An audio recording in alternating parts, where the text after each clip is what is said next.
दोपहर का वक्त था। वसुधा राजू को लेकर आंगन में नहला रही थी और राजू जोर जोर से रो रहा था। सुमन बहू, क्या कर रही है? अरे जल्दी से राजू के लिए दूध ला दे। कब से रोए जा रहा है। इसे नहलाया है, लगता है इसे भूख लग गई है। जल्दी से दूध लेकर आ। जी माँ जी, मैं अभी लेकर आती हूँ।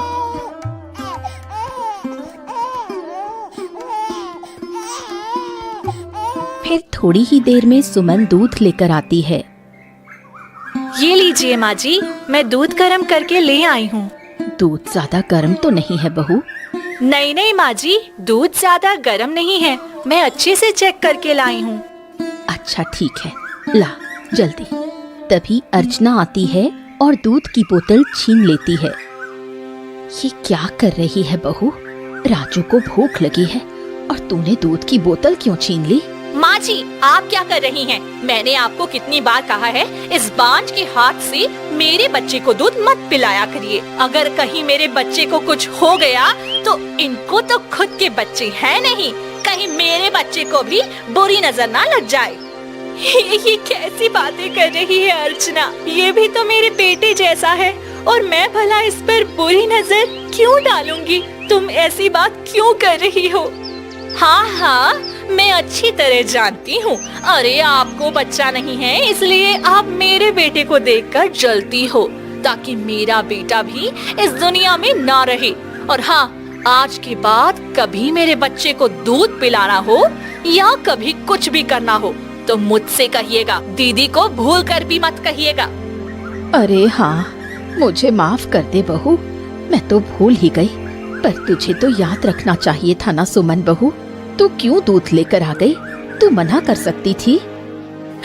आप कैसी बातें कर रही हैं माँ जी?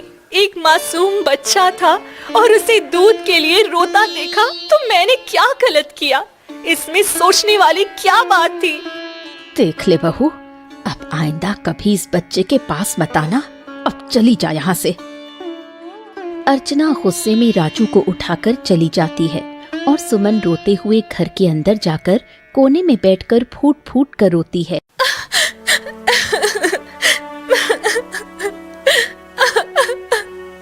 कोई मेरे साथ नहीं है। क्या हुआ भाग्यवान? क्या हो गया? अरे भाई, तुम इतना रो क्यों रही हो? क्या बात है? इसमें मेरी क्या गलती है? भगवान ने मेरी गोद सोनी रखी, मुझे माँ बनने का सुख नहीं दिया। इसमें मेरी क्या गलती है? अर्चना हर दिन अपने बच्चों को लेकर मुझे ताना देती रहती है। इतना मासूम बच्चा देखकर मेरे अंदर की ममता फूट पड़ती है, लेकिन वह मेरी भावना समझने को तैयार नहीं है। ऊपर से माँ जी भी मुझे भला बुरा कहती रहती हैं। देखो भाग्यवान, भगवान ने सबको मुंह दिया है तो वो उसका उपयोग करेंगे। अरे जो कहना है कहने दो। एक कान से सुनो, दूसरे कान से निकाल दो। मैं तुमसे प्रेम करता हूँ और तुम्हें कभी तकलीफ नहीं होने दूंगा, ठीक है? ये सब बातें छोड़ो, जिसको जो कहना है कहने दो। कुछ तो लोग कहेंगे, तुम्हारा काम है सुनना और दूसरे कान से निकाल देना, है ना?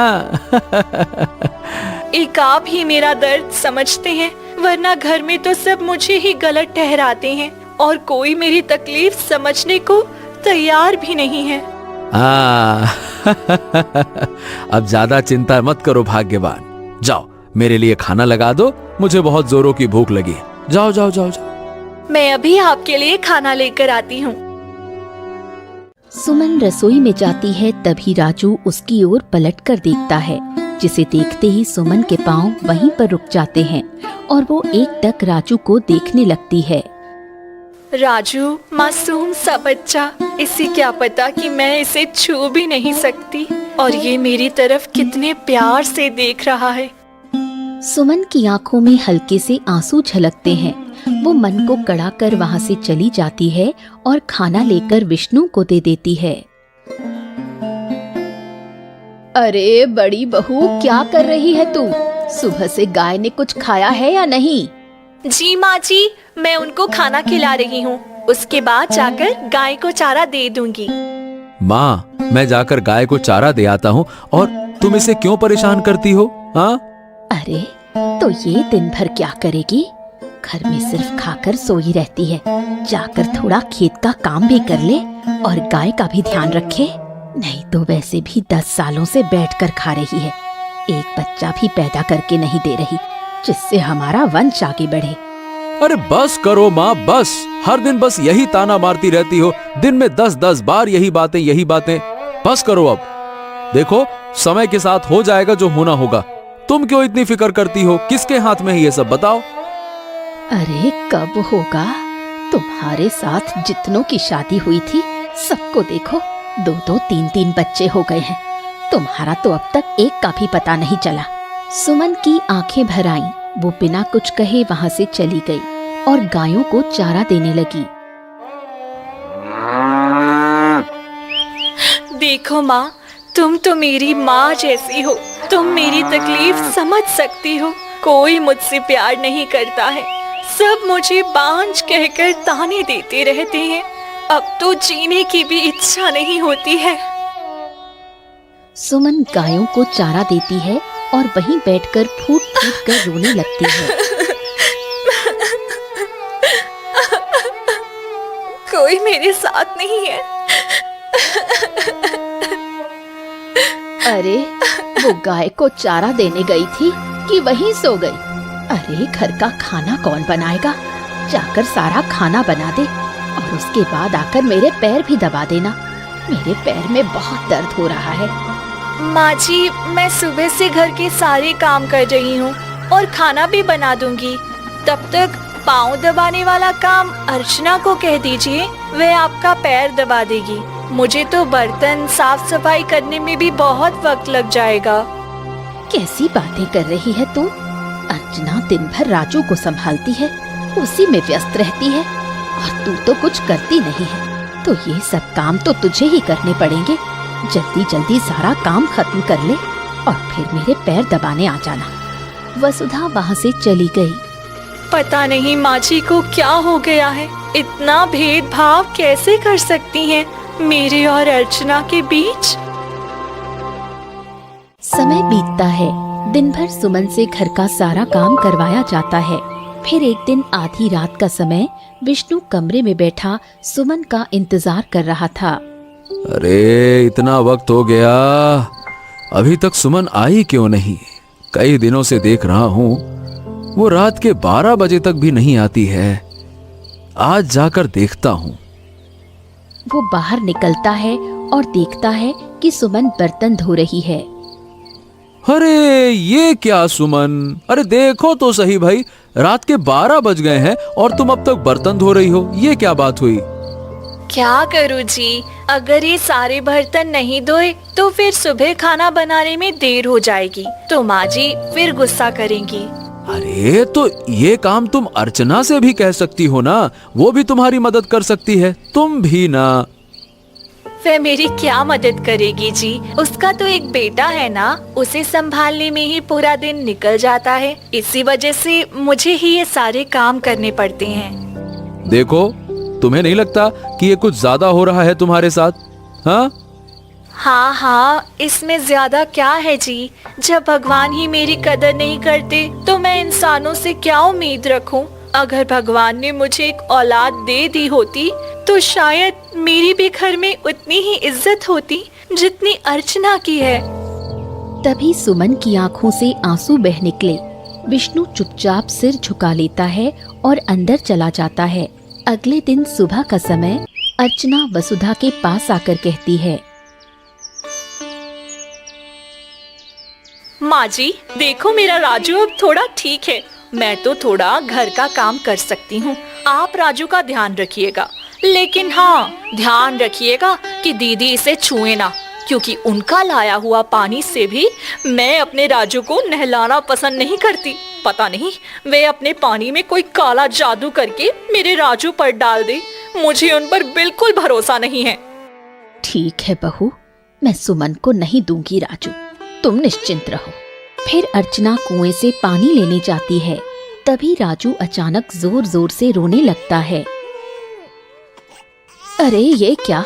अभी तो चुप था, अब अचानक इतना जोर जोर से क्यों रोने लगा? क्या हुआ मेरे लाल? उठ जा, क्या हुआ? तुझे भूख लगी है क्या? रुक जा, मैं अभी दूध लेकर आती हूँ। वो दूध देती है पर राजू फिर भी चुप नहीं होता। उधर गौशाला में सुमन गायों को चारा दे रही थी, तभी उसे राजू के रोने की आवाज सुनाई दी। ये तो राजू के रोने की आवाज लग रही है, लगता है अर्चना घर पर नहीं है। वो भागकर राजू के पास आई। माँ जी, क्या हुआ? राजू इतना रो क्यों रहा है? पता नहीं बहू, देखो ना, अर्चना तो कह कर गई थी इसका ध्यान रखना। मैं दूध भी दे रही हूँ पर ये पी ही नहीं रहा और रोए जा रहा है। पता नहीं इसे क्या हो गया है। क्या मैं इसे गोद में ले लूं माँ जी? अरे लेकिन अर्चना ने तो मना किया है। अगर तूने लिया और उसे पता चल गया तो फिर बखेड़ा खड़ा कर देगी। देखिए ना माँ जी, ये कितना रो रहा है, मुझसे देखा नहीं जा रहा। आप बस एक बार दे दीजिए, मैं चुप कराकर आपको लौटा दूंगी। ठीक है, तो जल्दी ले और चुप कराकर दे देना। अर्चना को पता नहीं चलना चाहिए। वसुधा राजू को सुमन की गोद में दे देती है। मेरा बेटा इतना क्यों रो रहा है? सुनो, तुम्हें एक माँ की लोरी सुनाऊं। सुनो ना, बहुत प्यारी लोरी है। वो लोरी गाती है। कुछ ही पल में राजू चुप हो जाता है। अरे बहू, भगवान ने तुझे बच्चे नहीं दिए पर बच्चों को चुप कराने का वरदान जरूर दिया है। मैं इतनी देर से परेशान थी, ये चुप ही नहीं हो रहा था और तेरी गोद में आते ही सो गया। माँ जी, अब तो ये सो गया, लीजिए इसे। वो राजू को वसुधा को दे देती है पर वसुधा के हाथ लगते ही राजू फिर से रोने लगा। ये क्या? ये तो फिर से रोने लगा। मैं इसे थोड़ा चुप कराकर देती हूँ। सुमन फिर उसे गोद में ले लेती है। तभी अचानक अर्चना आ जाती है। ये क्या हो रहा है यहाँ? मैंने कितनी बार कहा था माँ जी, मेरे बच्चे को इस औरत के हाथ में मत देना। आपने फिर ऐसा क्यों किया? तुम गलत समझ रही हो अर्चना। राजू बहुत रो रहा था। माँ जी ने खुद कहा कि इसे चुप करा दो, बस इसी वजह से गोद में लिया था। देखिए, आपकी गोद में आते ही कितना रो रहा है। आपने जरूर कुछ कर दिया है मेरे बच्चे को। नहीं नहीं, मैंने कुछ नहीं किया, ये तो सोया हुआ था। माँ जी लेने लगी तो शायद इसी से जग गया और रोने लगा। चुप हो जाइए, मुझे आपसे एक शब्द भी नहीं सुनना। पता नहीं कौन से मनहूस घड़ी में मैं इस घर की बहू बनकर आई, नहीं तो आपके जैसे बांझ का चेहरा भी कभी नहीं देखती मैं। अर्चना गुस्से में राजू को उठाकर चली जाती है। सुमन वहीं बैठकर फूट फूट कर रोने लगती है। कोई मेरे साथ नहीं है। माँ जी, आप तो देख रही थी ना, इसमें मेरी क्या गलती थी? तेरी ही गलती होगी बहू, वरना राजू तेरे हाथों में इतना क्यों रोता। वसुधा भी वहाँ से चली गई। सुमन अकेली बैठी रह गई। उसके आंसू जमीन पर गिरते रहे। फिर आधी रात होते ही, नहीं, बस बहुत हो गया, अब कुछ करना ही पड़ेगा। दीदी को इस घर से निकालना होगा, वरना ये मेरे बेटे पर अपनी डायन वाले साए को डालती ही रहेंगी। मुझे माँ जी के कान भरने ही होंगे। अर्चना झूठ मूठ रोते हुए वसुधा के सामने आती है। माँ जी, मैं बहुत परेशान हूँ। क्या हुआ बहू, तू इतनी परेशान क्यों लग रही है? देखो माँ जी, दीदी को शादी के 10 साल हो गए पर अभी तक एक बच्चा भी नहीं हुआ। हम क्यों ना दीदी को घर से निकाल दें और भैया की शादी किसी अच्छी लड़की से करा दें। मेरे गांव की एक बहुत सुंदर लड़की है, दान दहेज भी अच्छा खासा मिलेगा। क्या सच में? हाँ माँ जी, बस आप हाँ बोलिए, फिर देखिएगा हमारा घर भी भर जाएगा और हमें इस मुसीबत से छुटकारा भी मिल जाएगा। तुमने ठीक ही कहा, चलो आज ही उसे इस घर से निकाल देते हैं। फिर वसुधा और अर्चना विष्णु के पास जाती हैं। क्या हुआ माँ, आज तुम दोनों एक साथ आई हो? सब ठीक तो है ना? देखो बेटा, अब हम बड़ी बहू को घर में नहीं रख सकते। वो कभी माँ नहीं बन सकती। तू कब तक उसका साथ देगा? उसे छोड़ दो। मैं एक अच्छी लड़की देखकर तेरी शादी करवा दूंगी। कैसी बातें कर रही हो माँ? नहीं नहीं नहीं नहीं, मैं उससे बहुत प्रेम करता हूँ। अगर वो माँ नहीं बन सकती तो क्या हो गया, मैं उसे कभी नहीं छोड़ सकता। बस सोच ले बेटा, बिना बच्चों की जिंदगी कैसे कटेगी। अरे माँ, तू चिंता क्यों करती है? हम दोनों हैं ना, हम अपनी बाकी की जिंदगी अच्छे से बिता लेंगे, एक दूसरे का साथ देकर। हाँ। इतना कहकर विष्णु चला गया। देखो माँ जी, भैया तो भाभी को छोड़ने का नाम ही नहीं ले रहे हैं। अब क्या करें? अब हम क्या कर सकते हैं? जब मेरा बेटा ही नहीं मानता तो मैं कुछ नहीं कर सकती। बहू, मुझे माफ कर दे।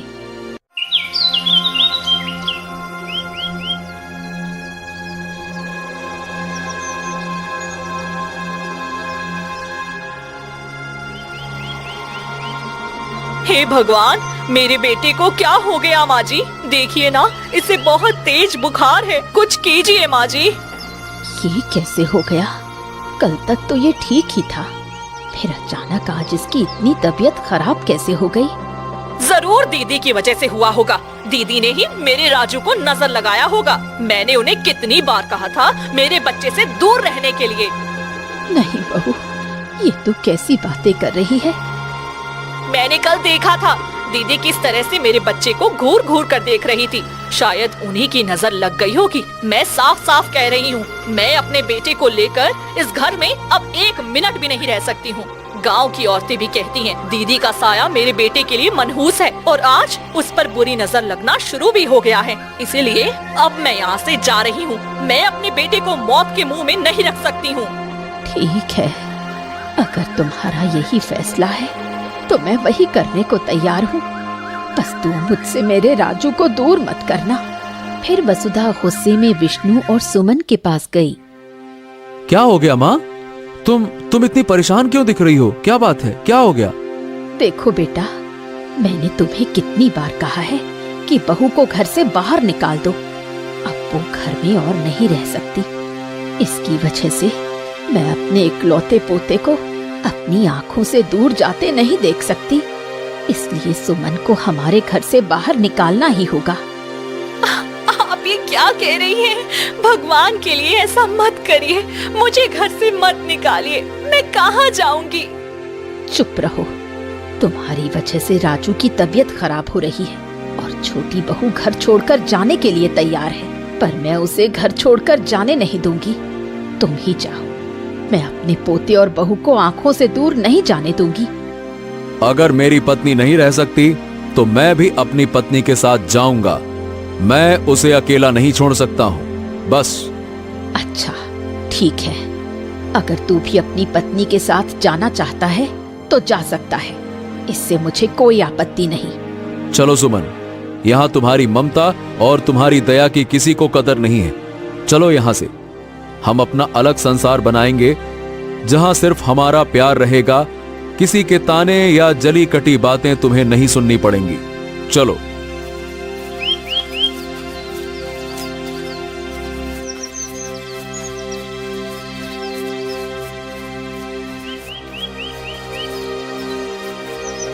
देखा, मैंने जो सोचा था वो कामयाब हो ही गया। आखिर मुझे इस बोझ से छुटकारा मिल ही गया।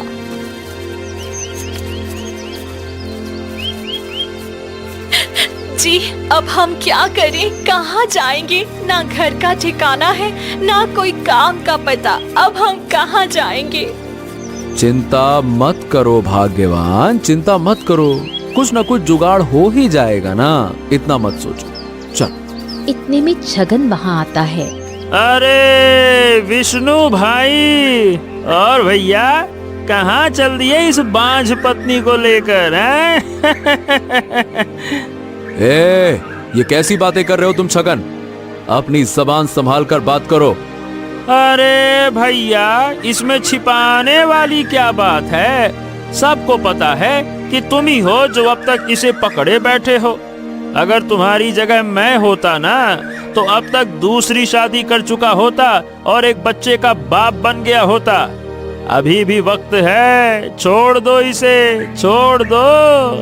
ए छगन, एक बार और ऐसी बात कही ना तो तेरे लिए बिल्कुल अच्छा नहीं होगा। एक बच्चे के लिए मैं अपनी पत्नी को नहीं छोड़ सकता, समझा? हाँ हाँ हाँ हाँ, जो अपनी पत्नी के पीछे भागता है वो कहीं का नहीं रहता है।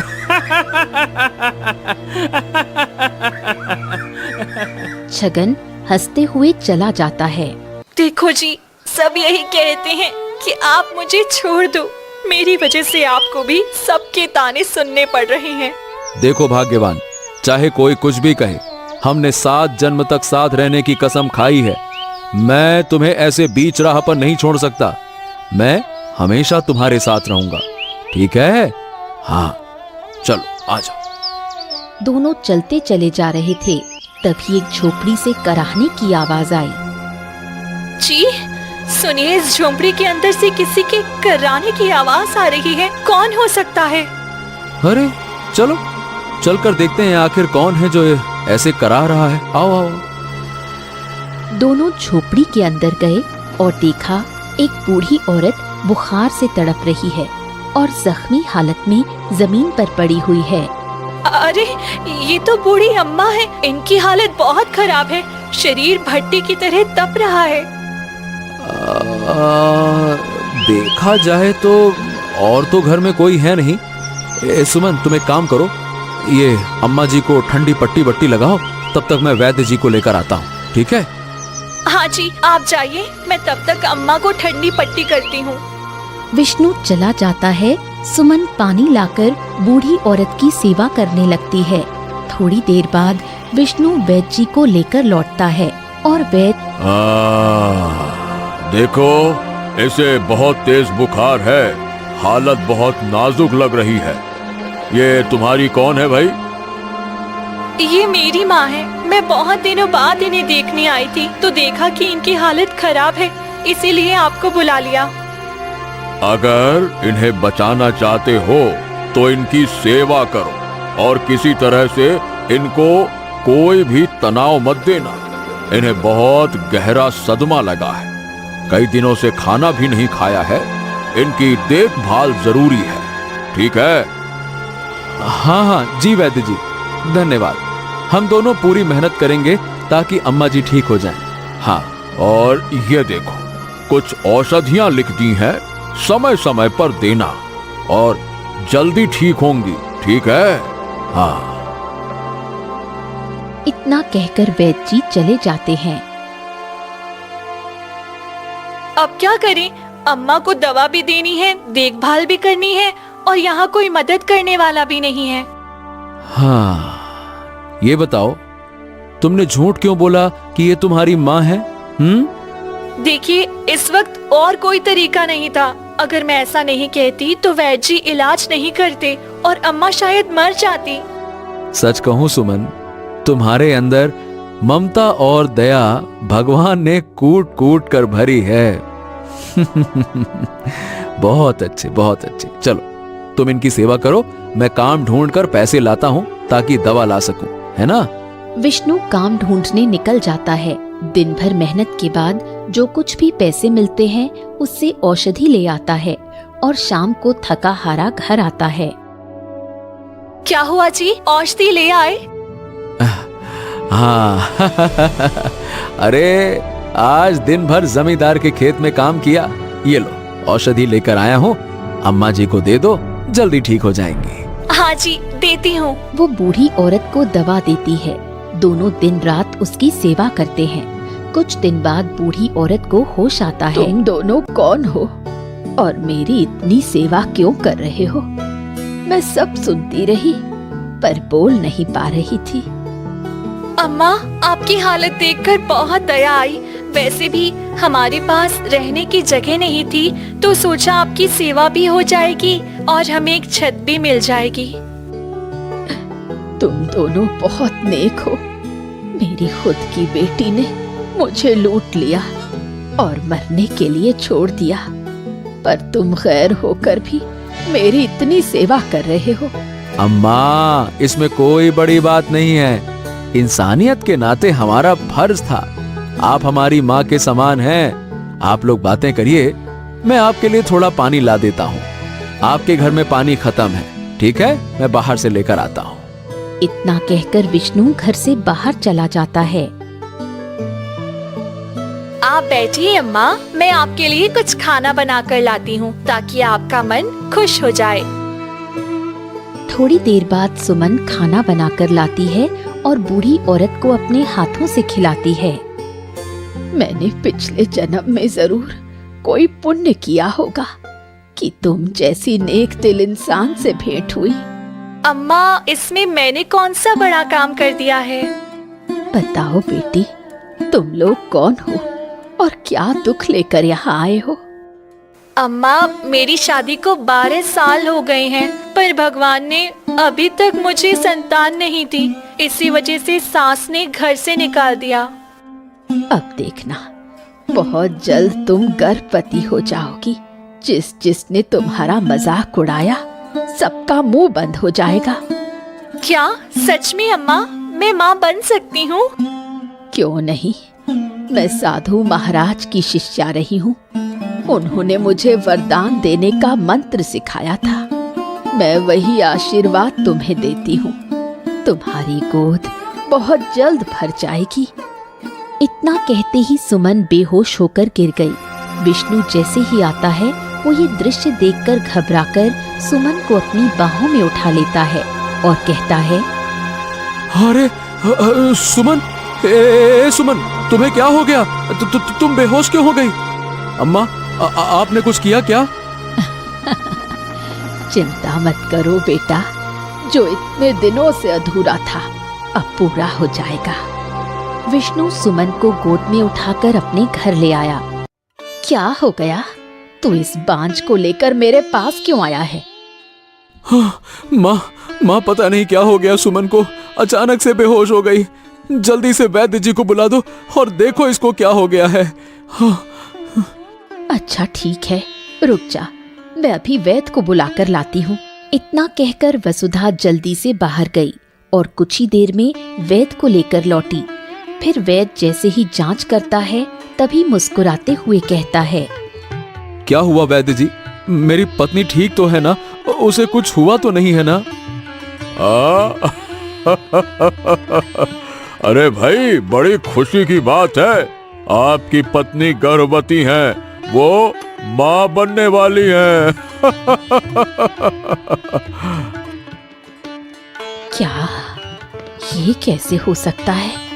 इसकी शादी को 12 साल से ऊपर हो गए, फिर ये कभी माँ नहीं बनी, अचानक अब कैसे माँ बन गई? बहन जी, कभी कभी ये चमत्कार भी हो जाता है। जब भगवान किसी माँ की पीड़ा नहीं देख पाते तो वो खुद उसका आंचल भर देते हैं। होता है ऐसा। आपका बहुत बहुत धन्यवाद भगवान, आपने मेरी बड़ी बहू की गोद भर दी। बेचारी ने बहुत कष्ट झेले थे इस दिन के लिए। क्या सच में मैं पिता बनने वाला हूँ? मुझे तो यकीन नहीं हो रहा है। माँ,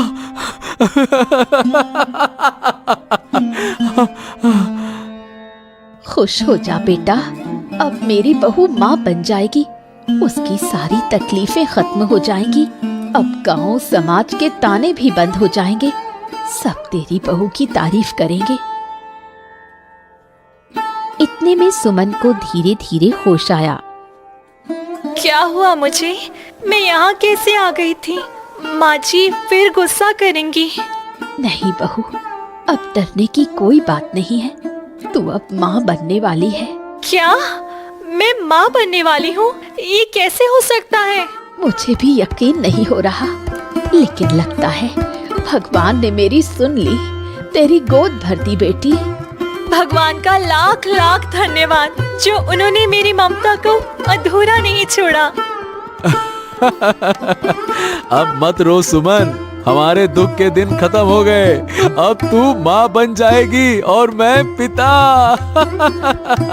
देखना, हम अपने बच्चे से बहुत प्यार करेंगे। अरे मैंने तो नाम क्या होगा ये भी सोचना शुरू कर दिया है।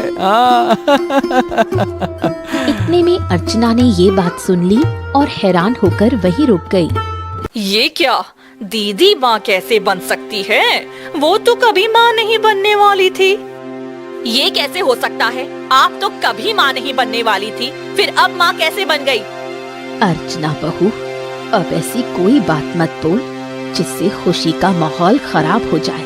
देखो किस्मत ने कैसे करवट ली है, मेरी बहू की झोली अब भर गई है। धीरे धीरे 9 महीने बीत गए। सुमन ने प्रसव के बाद एक सुंदर से बेटे को जन्म दिया। अरे वाह, ये मेरा पोता इतना सुंदर, ये तो सचमुच भगवान राम का अवतार लग रहा है।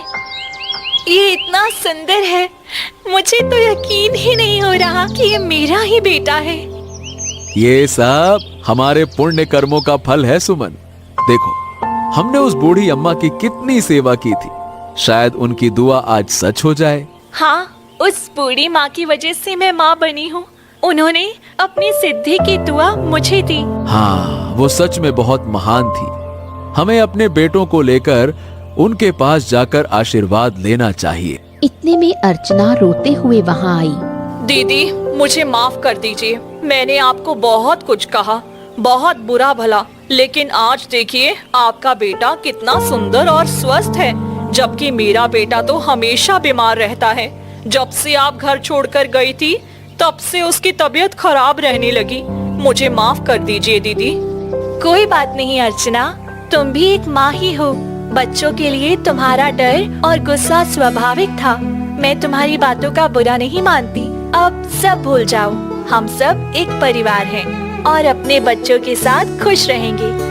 हाँ बेटा, हमारे परिवार पर जो ग्रहण लगा था वो अब हट गया है। अब हमारे घर में सिर्फ खुशियाँ ही खुशियाँ रहेंगी।